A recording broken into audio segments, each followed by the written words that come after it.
ఈరోజైతే మీకు lunch box recipe చూపించబోతున్నాను. అదే మష్రూమ్ బిర్యానీ.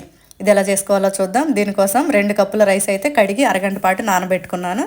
తర్వాత ఒక ప్యాకెట్ మష్రూమ్స్ తీసుకొని శుభ్రంగా ఇలా పై లేయర్ అంతా తీసేస్తూ శుభ్రంగా 2 సార్లు కడిగి మనకి కావాల్సిన సైజులో ముక్కలుగా కట్ చేసి పెట్టుకోవాలి.